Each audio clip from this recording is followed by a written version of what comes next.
નમસ્કાર વિદ્યાર્થી મિત્રો. ધોરણ 10 વિષય સામાજિક વિજ્ઞાન,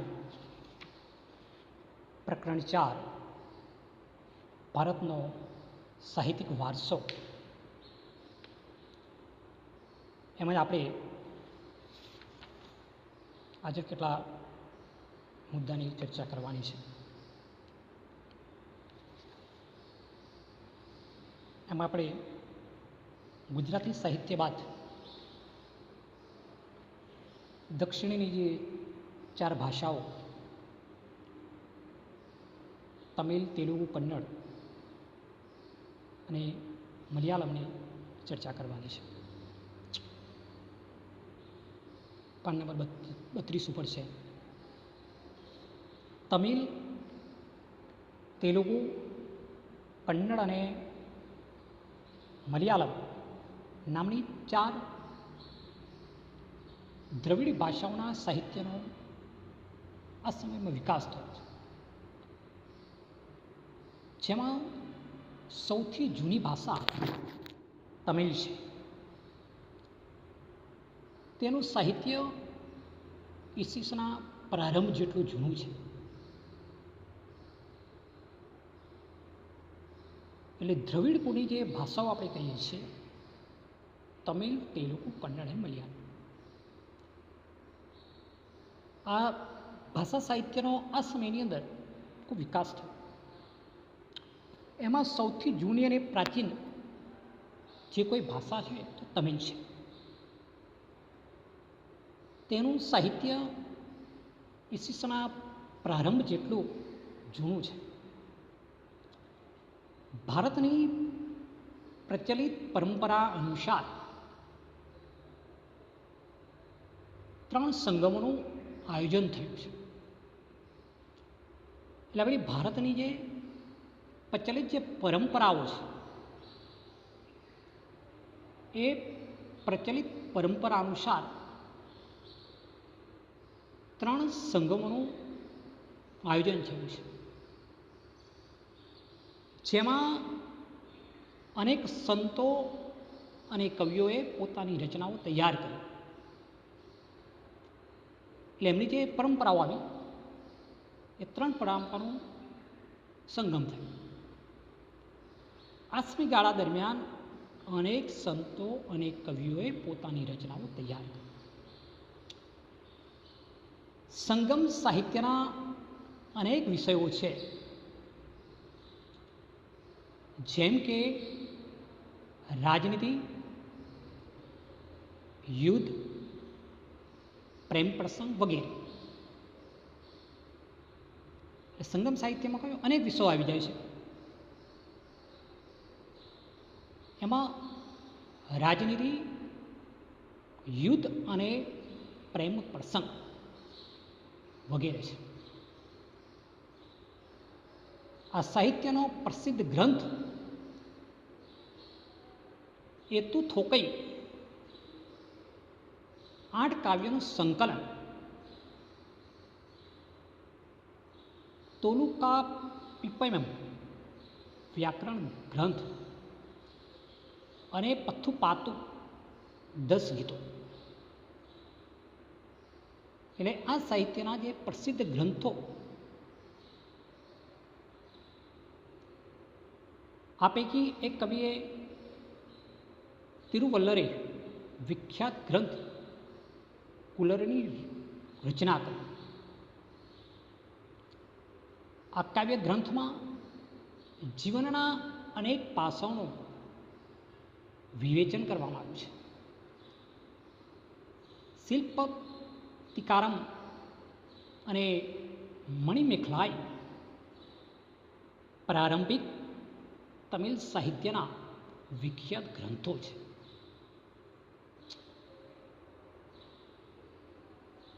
એટલે સંગમ સાહિત્યની જે વાત કરીએ એમાં રાજનીતિ, યુદ્ધ, પ્રેમ પ્રસંગ આવી જાય.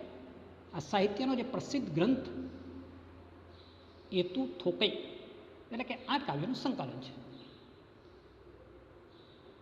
તોલકા પીપયમ એટલે કે વ્યાકરણ ગ્રંથ અને પથ્થુપાતુ 10 ગીતો. આ પૈકીના એક કવિ તિરુવલ્લુરે વિખ્યાત ગ્રંથ કુરલની રચના કરી. આ ખાલીકામાં આવી જાય છે કે તિરુવલ્લુરે વિખ્યાત ગ્રંથ કુરલની રચના કરી. આપણે પેન્સિલ લઈને બેઠા હોય તો નોંધ કરી જ લેવાની. આ કાવ્ય ગ્રંથમાં જીવનના અનેક પાસાઓનું વિવેચન કરવામાં આવ્યું છે. શિલ્પપ્રતિકારમ અને મણિમેખલાય પ્રારંભિક તમિલ સાહિત્યના વિખ્યાત ગ્રંથો હતા. આ થઈ દ્રવિડ ભાષાઓના સાહિત્યની ચર્ચા. આ પૂછાય ટૂંકનો કે પ્રશ્ન, તો આટલા મુદ્દા આપણે સમજાવવાના છે. હવે આપણે ના મુદ્દા તરફ જઈએ. મધ્યકાલીન સાહિત્ય. ઉત્તર ભારતમાં મધ્યયુગની શરૂઆતમાં સંસ્કૃત સાહિત્યની ભાષા બની કે મધ્યકાલીન જે યુગ આવ્યો એમ ઉત્તર ભારતની અંદર જે મધ્યયુગની શરૂઆત થઈ અને એ યુગની અંદર સંસ્કૃત સાહિત્યની ભાષા બની રહી. આ યુગમાં કાશ્મીરના 2 મહાન ગ્રંથો લખાયા, જેમાં પહેલો સોમદેવનો કથા સરિત સાગર અને બીજો કલ્હણનો રાત તરંગિણી. એમાં રાત તરંગિણી કાશ્મીરના ઇતિહાસને આલેખતો અત્યંત મહત્વપૂર્ણ ગ્રંથ છે. એને કાશ્મીરમાં જે 2 મહાન ગ્રંથો લખાયા, જેમાં પહેલો છે સોમદેવનો કથા સરિત સાગર અને બીજો છે કલ્હણનો રાજ તરંગિણી. એમાં જે રાત તરંગિણી કાશ્મીરના ઇતિહાસને આલેખતો અત્યંત મહત્વપૂર્ણ ગ્રંથ છે. સાચા અર્થમાં તે ભારતનો સર્વપ્રથમ ઐતિહાસિક ગ્રંથ છે. આ સમયની બીજી મહત્વની રચના જયદેવનું ગીત ગોવિંદ છે, જેની ગણના સંસ્કૃતના સુંદરમાં સુંદર કાવ્ય ગ્રંથોમાં થાય છે. એટલે શરૂઆતમાં જે રાત તરંગિણીની વાત કરીએ એમાં કાશ્મીરનો આખો ઇતિહાસ આલેખાયો છે અને એ અત્યંત મહત્વપૂર્ણ ગ્રંથ રહ્યો છે. સાચા અર્થમાં એવું કહેવાય છે કે આપણો ભારતનો એ સર્વપ્રથમ ઐતિહાસિક ગ્રંથ છે. આ સમયની બીજી મહત્વની રચના જયદેવનું ગીત ગોવિંદ છે કે જેની ગણના સંસ્કૃતના સુંદરમાં સુંદર કાવ્ય ગ્રંથોમાં થાય છે. આ સમયે અપ્રભ્રંશ થયેલી ભાષામાંથી આધુનિક ભારતીય ભાષાઓનો વિકાસ થયો. કવિ ચંદ્રબરદાઈએ પૃથ્વીરાજ રાસો હિન્દી સાહિત્યનો પ્રારંભિક ગ્રંથ છે.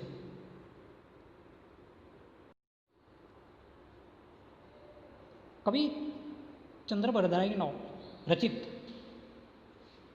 પૃથ્વીરાજ રાસો હિન્દી સાહિત્યનો પ્રારંભિક ગ્રંથ છે. પૃથ્વીરાજ ચૌહાણના વીરતાપૂર્વક કાણીઓનું વર્ણન કરતા આ ગ્રંથની રચનાથી હિન્દી સાહિત્ય જગતમાં વીરગાથા યુગનો પ્રારંભ થયો છે. એટલે ચંદ્રબરદાઈએ પૃથ્વીરાજ રાસોની રચના કરી. એ હિન્દી સાહિત્યનો પ્રારંભિક ગ્રંથ છે.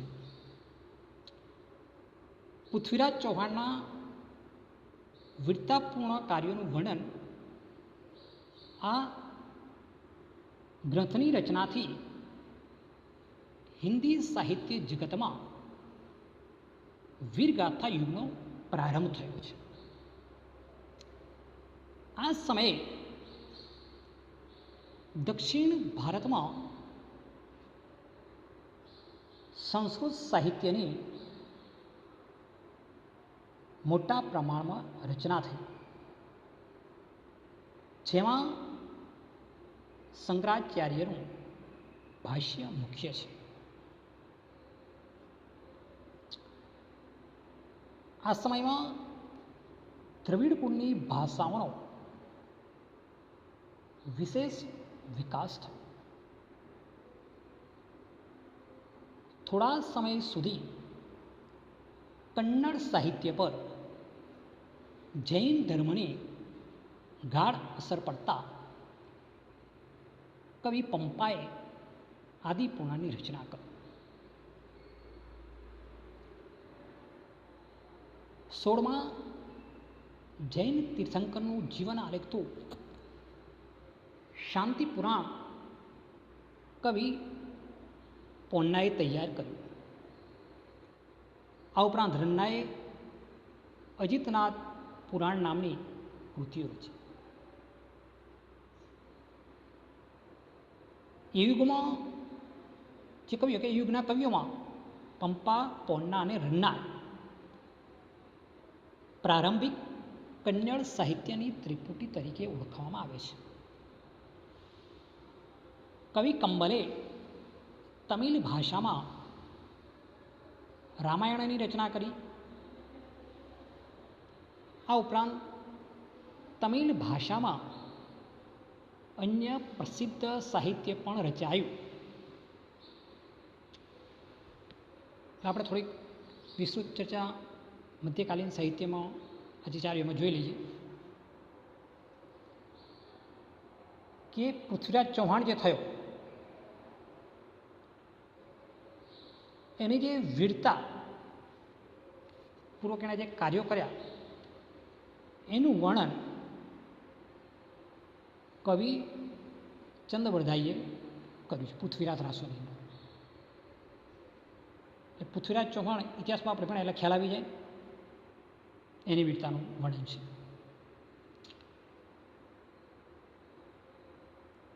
અને એ હિન્દી સાહિત્યની વીરગાથાનો યુગનો પ્રારંભ થયો. એટલે પૃથ્વીરાજ રાસોની રચના પછી રચનાથી હિન્દી સાહિત્ય જગતમાં વીરગાથા યુગનો પ્રારંભ થયો છે. દક્ષિણ ભારતમાં સંસ્કૃત સાહિત્યની મોટા પ્રમાણમાં રચના થઈ છે, જેમાં શંકરાચાર્યનું ભાષ્ય મુખ્ય છે. દ્રવિડ કુળની ભાષાઓનો વિશેષ વિકાસ થયો છે. એમાં થોડા સમય સુધી કન્નડ સાહિત્ય પર જૈન ધર્મની ગાઢ અસર પડતા આદિપુરાણની રચના કરી. 16મા જૈન તીર્થંકરનું જીવન આલેખતું શાંતિ પુરાણ કવિ પોન્નાએ તૈયાર કર્યું. આ ઉપરાંત રન્નાએ અજિતનાથ પુરાણી નામની કૃતિ રચી. એ યુગના કવિઓમાં પંપા, પોન્ના અને રન્નાએ પ્રારંભિક કન્નડ સાહિત્યની ટીપુડી તરીકે ઓળખવામાં આવે છે. કવિ કંબલે તમિલ ભાષામાં રામાયણની રચના કરી. આ ઉપરાંત તમિલ ભાષામાં અન્ય પ્રસિદ્ધ સાહિત્ય પણ રચાયું. ભારતીય ભાષાનો વિકાસ અને સાહિત્ય કૃતિઓની રચના દિલ્હી સલ્તનત કાળમાં વેગીલી બની. હિન્દી ભાષાના બે સ્વરૂપો વ્રજ અને ખડી બોલીનો પણ સાહિત્યિક રચનાઓમાં વિનિયોગ થવા લાગ્યો. એટલે ભારતીય ભાષાનો જે વિકાસ અને સાહિત્ય કૃતિની રચના થઈ તે દિલ્હીની સલ્તનત કાળની અંદર વેગીલી બની. હિન્દી ભાષાના બે સ્વરૂપોની વાત કરીએ, વ્રજ અને ખડી બોલીનો પણ સાહિત્યિક રચનાઓમાં વિનિયોગ થવા લાગ્યો. બંને ભાષાઓમાં અનેક ભક્તિ ગીતો રચાય. હિન્દી અને ગુજરાતી ભાષા સાથે મળતી આવતી રાજસ્થાની ભાષામાં વીર ગાથાઓ લખાય છે. એટલે હિન્દી અને ગુજરાતી ભાષા સાથે મળી આવતી રાજસ્થાની ભાષાઓમાં વીર ગાથાઓ લખાય. અલ્લાહ મુદ્દલ અને બિસલદેવના રાસો આ સમયની વિખ્યાત વીરગાથાઓ છે. અન્ય આધુનિક ભારતીય ભાષાઓમાં પણ સાહિત્ય રચવાનું શરૂ થયું. મુલ્લા દાઉદનો ગ્રંથ ચંદ્રાયન એ અવધી ભાષાનો સૌથી જૂનો ગ્રંથ છે. જો કે પ્રાચીન ગ્રંથો પરના ભાષ્યો હજુ પણ આ સમયે સંસ્કૃત ભાષામાં રચાતા હતા. એટલે હિન્દી ભાષાના બે સ્વરૂપો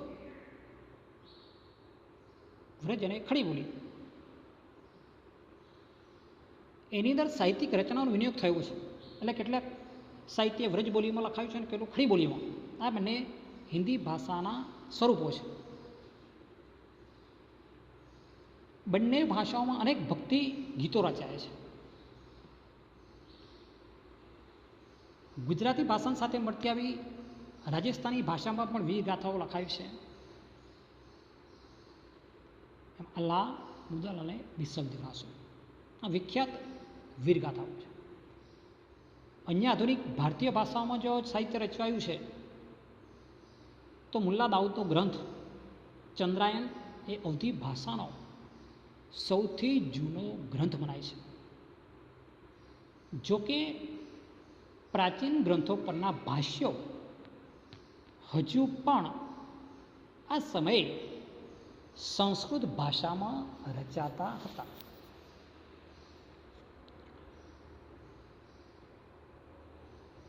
ફારસી ભાષાના દિલ્હીના સુલતાનોની રાજભાષા હતી. એટલે ફારસી ભાષા દિલ્હીના સુલતાનોની રાજભાષા હતી. એ દિલ્હીને જે સુલતાનો હતા એમની રાજભાષા કઈ તો ફારસી. તેના સાહિત્યની અસરરૂપે અનેક ફારસી શબ્દોનો સમાવેશ ભારતીય ભાષાઓમાં થયેલો જોવા મળે છે. આ યુગમાં અનેક ઇતિહાસકારો થયા. જિયાઉદ્દીન બરનીએ તારીખે ફિરોઝશાહીની રચના કરી, જેમાં ખલજી અને તુગલક વંશના રાજ્યનું વિસ્તૃત વિવરણ કરવામાં આવ્યું છે. તેણે રાજકીય સિદ્ધાંતો ઉપર ફતવાએ જહાદારી નામનો ગ્રંથ પણ લખ્યો છે. અમીર ખુસરો આ સમયનો સૌથી મહાન સાહિત્યકાર ગણાય છે. તેઓ એક કવિ, ઇતિહાસકાર, રહસ્યવાદી સંત અને સંગીતકાર હતા. અને ફરી વાર સમજી લઈએ કે ફારસી ભાષા એ દિલ્હીના સુલતાનોની રાજભાષા હતી. સાહિત્યની અસર રૂપે ફારસી શબ્દોનો સમાવેશ ભારતીય ભાષામાં જોવા મળે. એટલે આપણે જે કંઈ ભાષાઓ છે એ ભાષાઓની અંદર ફારસી ભાષાનો ઉપયોગ થયેલો જોવા મળે છે. આપણે હિન્દી વાંચતા હોય બધા અમુક શબ્દો ફારસી આવી જાય છે. આ યુગમાં અનેક ઇતિહાસકારો થયા. જિયાઉદ્દીન બરનીએ તારીખે ફિરોઝ શાહીની રચના કરી, જેમાં ખલજી અને તુગલક વંશના વંશજોના રાજ્યનું વિસ્તૃત વિવરણ કરવામાં આવ્યું છે. રાજકીય સિદ્ધાંતો ઉપર ફતવાએ જહાદારી નામનો ગ્રંથ પણ લખ્યો.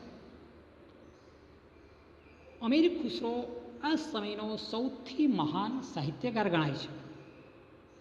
એટલે અમીર ખુસરો એક કવિ, ઇતિહાસકાર, રહસ્યવાદી, સંત અને સંગીતકાર હતા. એટલે અહીંયા અમીર ખુસરો વિશે પૂછવામાં આવે અથવા ટૂંકમાં કે ટૂંકો પ્રશ્ન તો આપણે એને સરસ સમજાવવાનું છે કે અમીર ખુસરો આ સમયનો સૌથી મહાન સાહિત્ય, એક તો સાહિત્યકારની સાથે સાથે તે કવિ, ઇતિહાસકાર, રહસ્યવાદી, સંત અને સંગીતકાર હતા. સુપ્રસિદ્ધ હસરત નિઝામુદ્દીન ઓલિયા તેના ગુરુ હતા. એટલે અમીર ખુસરોના ગુરુ કોણ હતા? તો સુપ્રસિદ્ધ હસરત નિઝામુદ્દીન ઓલિયા તેના ગુરુ હતા. તેની મહત્વની કૃતિઓમાં આસિકા, નૂર, સિપિહર અને કિરાતુલ સદાયનનો સમાવેશ થાય છે. આ ઉપરાંત તેણે અનેક કાવ્ય ગ્રંથોની પણ રચના કરી. તેને પોતાને ભારતીય હોવા પર ગર્વ હતો. તેથી તે ભારતને પૃથ્વી પરનું સ્વર્ગ ગણાવતો.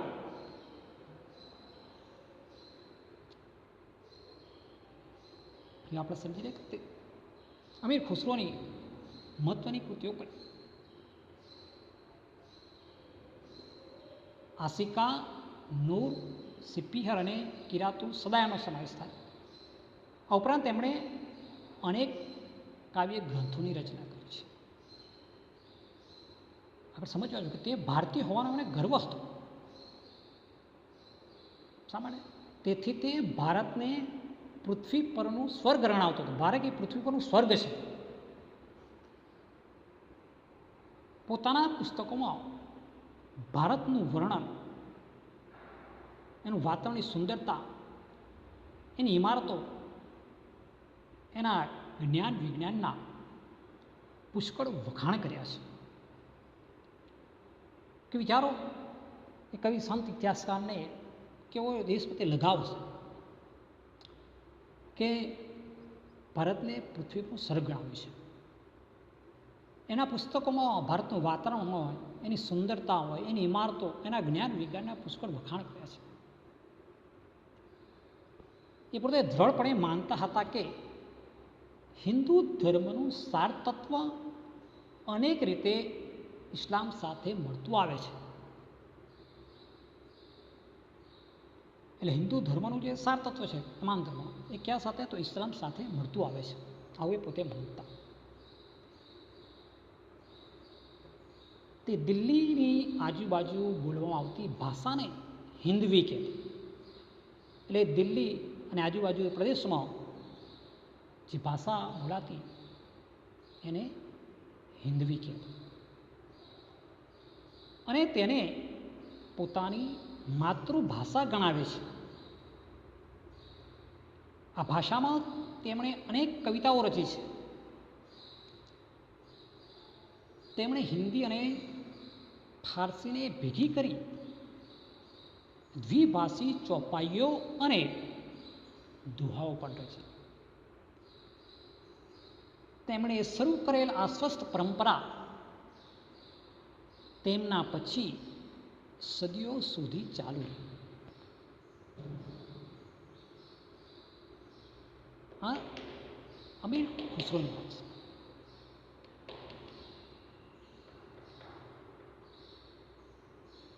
કે હિન્દી ભાષાની અંદર એ પોતાની માતૃભાષા ગણાવે છે. દિલ્હીની આજુબાજુની જે ભાષા બોલાતી આ ભાષાની અંદર એમણે અનેક કવિતાઓ રચી છે. હિન્દી ફારસીને ભેગી કરીને દ્વિભાષી ચોપાઈઓ દુહાઓ પડ્યો છે. અને એમણે શરૂ કરેલી સ્વસ્થ પરંપરા સદીઓ સુધી ચાલુ રહી. ત્યાર પછીનો આગળનો મુદ્દો આપણે લઈએ, પ્રાદેશિક ભાષાઓ અને તેના સાહિત્યને પ્રાદેશિક શાસકોએ વેગ આપ્યો. ભક્તિ માર્ગના સંતોએ લોકોની ભાષામાં ઉપદેશ આપ્યો. તેમાં કબીર જેવા અનેક સંત કવિઓનો સમાવેશ થાય છે. એ વખતે ભોજપુરી અને અવધી હિન્દી ભાષાની મુખ્ય બોલી હતી. કબીરની રચનાઓ મુખ્યત્વે સદુપડી બોલીમાં છે. તેના દોહરાઓ લોક સાહિત્યનું અંગ બન્યા છે. મલિક મોહમ્મદ જાસીએ અવધીમાં પદ્માવત નામનું મહાકાવ્ય લખ્યું. આ ઉપરાંત તુલસીદાસનો પ્રસિદ્ધ ગ્રંથ રામચરિત માનસ આ સમયે અવધી ભાષામાં લખાયું. આ યુગમાં અવધી ભાષાના બીજા કવિઓ પણ થયા. આપણે સમજી લઈએ કે પ્રાદેશિક ભાષાનો જે હતી, તો આ પ્રાદેશિક ભાષાઓને પ્રાદેશિક શાસકોનો સહકાર મળે કે એમણે વેગ આપ્યો. ભક્તિ માર્ગના સંતોએ લોકોની ભાષામાં ઉપદેશ આપ્યો છે. તે સમયે ભક્તિ માર્ગના જે કવિઓ થયા, જે સંતો, એ ભક્તિ માર્ગની અંદર પોતાની ભાષાની અંદર ઉપદેશ આપ્યો છે. એમાં કબીર જેવા અનેક સંત કવિઓનો સમાવેશ થાય છે. એટલે એમણે લોકોની ભાષા કે લોકો બોલીની અંદર ઉપદેશ આપ્યો છે. એ સમયે ભોજપુરી અને અવધી હિન્દી ભાષાની મુખ્ય બોલીઓ હતી. કબીરની જે રચનાઓ મુખ્યત્વે સદુપડી લોકબોલીમાં છે. તેના દોહરાઓ લોક સાહિત્યનું અંગ બન્યા છે. મલિક મોહમ્મદ જાસીએ અવધીમાં પદ્માવત નામનું મહાકાવ્ય લખ્યું. ઉપરાંત તુલસીદાસનો પ્રસિદ્ધ ગ્રંથ રામચરિત માનસ આ સમયે અવધી ભાષામાં લખાયો. આ યુગમાં અવધી ભાષાના બીજા કવિઓ પણ થયા. આ યુગમાં હિન્દી ઉપરાંત બીજી ભાષામાં પણ સાહિત્ય રચાયું. આ યુગમાં હિન્દી ઉપરાંત બીજી ભાષાઓ, બંગાળના સુલતાનોના આશ્રય રહી કૃતિવાસે બંગાળીમાં રામાયણ અને પ્રસિદ્ધ કવિ ચંડીદાસે સેંકડો ગીતો રચ્યા.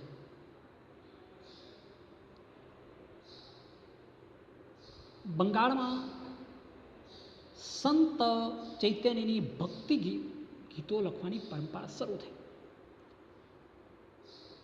નરસિંહ મહેતાએ ગુજરાતીમાં, નામદેવ તથા એકનાથે મરાઠીમાં ભક્તિ ગીતો રચ્યા. જેનું અબીદીનના આશ્રય કાશ્મીરમાં મહાભારત અને રાજતરંગિણી જેવા અનેક સંસ્કૃત ગ્રંથોનો ફારસીમાં અનુવાદ થયો.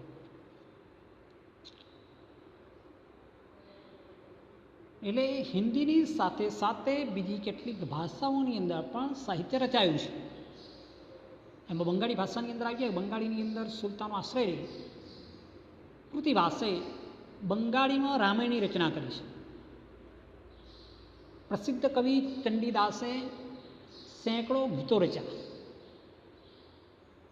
બંગાળમાં સંત ચૈતન્યની ભક્તિ ગીતો લખવાની પરંપરા શરૂ થઈ. ગુજરાતીમાં નરસિંહ મહેતા અને મરાઠીમાં જે ભક્તિ ગીતો રચ્યા એ નામદેવ અને એકનાથી. ઝેનુલ અબિદીનના આશ્રયે કાશ્મીરમાં મહાભારત અને રાજતરંગિણી જેવા અનેક સંસ્કૃત ગ્રંથોનો ફારસીમાં અનુવાદ થયો. વિજયનગરના સમ્રાટોના શાસનકાળમાં સંસ્કૃતનો વિકાસ ચાલુ રહ્યો. આમ છતાં આ યુગ તેલુગુ સાહિત્યના વિકાસનો મહત્વપૂર્ણ કાળ છે. વિજયનગરનો મહાન સમ્રાટ કૃષ્ણદેવરાય તેલુગુ અને સંસ્કૃતના લેખક હતા. તેમણે અમુક્તમાલ્યા ગ્રંથની રચના કરી. એટલે વિજયનગરના જે સમ્રાટોના શાસનકાળની અંદર સંસ્કૃતનો વિકાસ ચાલુ રહ્યો. એટલે વિજયના સમ્રાટોનો જે શાસનકાળ હતો એ શાસનકાળ દરમિયાન સંસ્કૃતનો વિકાસ ચાલુ રહ્યો. આમ છતાં આ યુગની અંદર તેલુગુ સાહિત્યનો વિકાસ મહત્વનો કાળ છે. વિજયનગરનો મહાન સમ્રાટ કૃષ્ણદેવરાય તેલુગુ અને સંસ્કૃતના લેખક હતા. તેમણે અમુક્તમાલ્યા ગ્રંથની રચના કરી. મુગલ શાસન દરમિયાન વાસ્તુકલા અને અન્ય કલાઓની સાથે સાહિત્યનો પણ વિકાસ થયો છે. એટલે મુગલ કાળનું શાસન આવ્યું. મુગલ શાસન એ શાસન દરમિયાન વાસ્તુકલા અને સ્થાપત્યનો યુગ ગણાય છે. અન્ય કલાઓની સાથે સાથે સાહિત્યનો પણ વિકાસ થયો.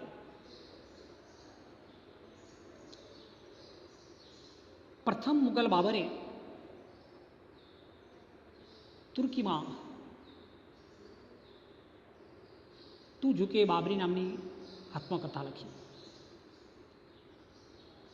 જેનું ફારસીમાં બાબર નામાથી ભાષાંતર કરવામાં આવ્યું. હુમાયુની બહેને એટલે હુમાયુન બહેન ગુલબદને એટલે ગુલબદન બેગમે હુમાયુ નામા લખ્યું. જહાંગીરે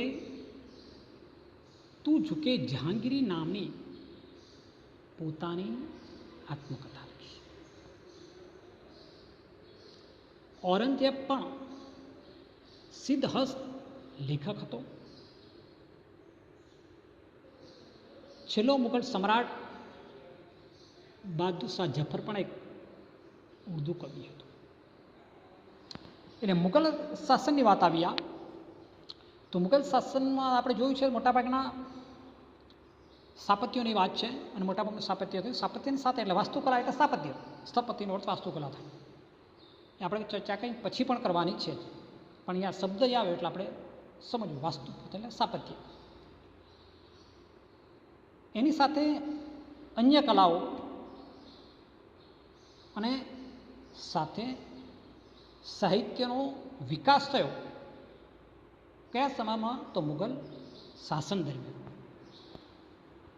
એમાં પ્રથમ મુગલ બાબરે તુર્કી ભાષામાં તું ઝુકે બાબરી નામની આત્મકથા લખી,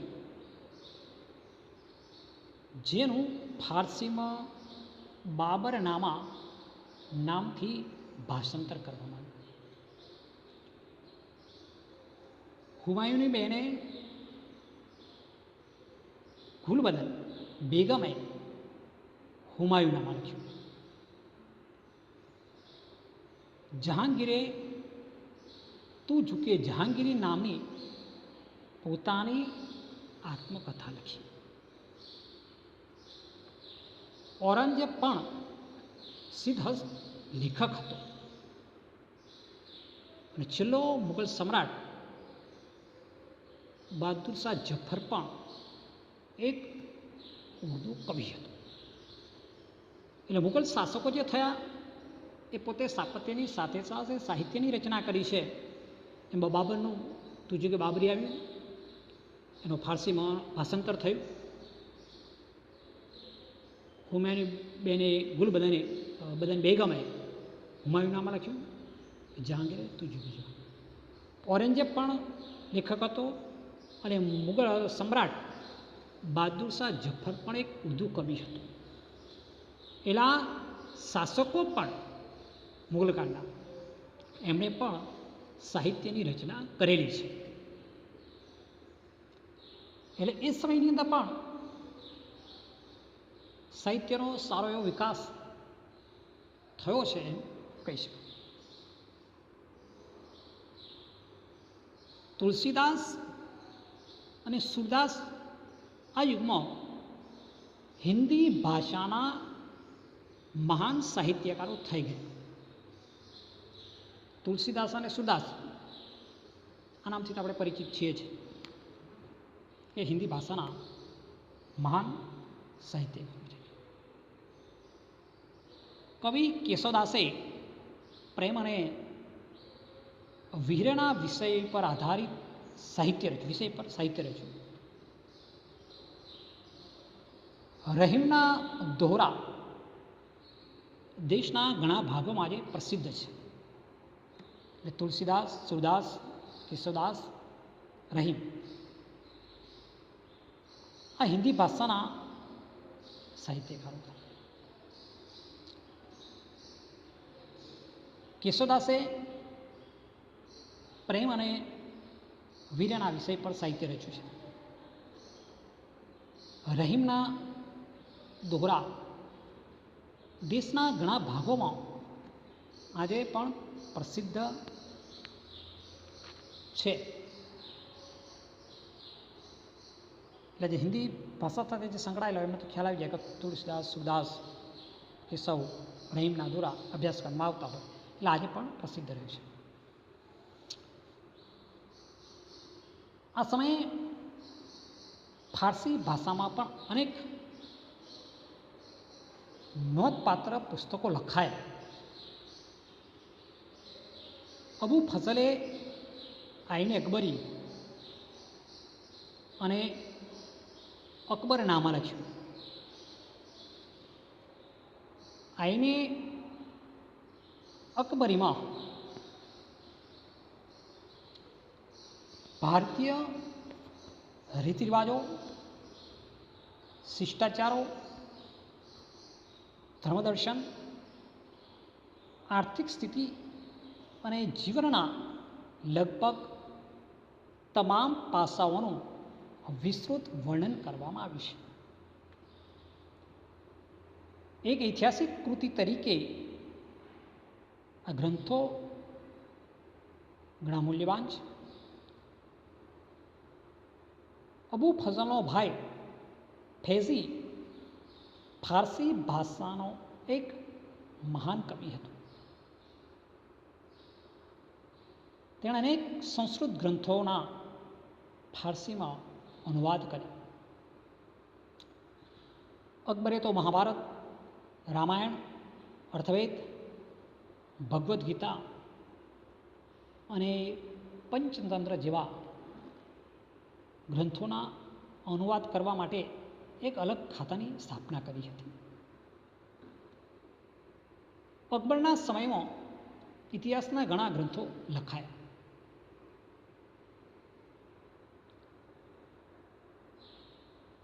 હવે આ સમય જે ગાળો છે એ સમયગાળા દરમિયાન આ સમયની અંદર ફારસી ભાષાની અંદર નોંધપાત્ર પુસ્તકો લખ્યા.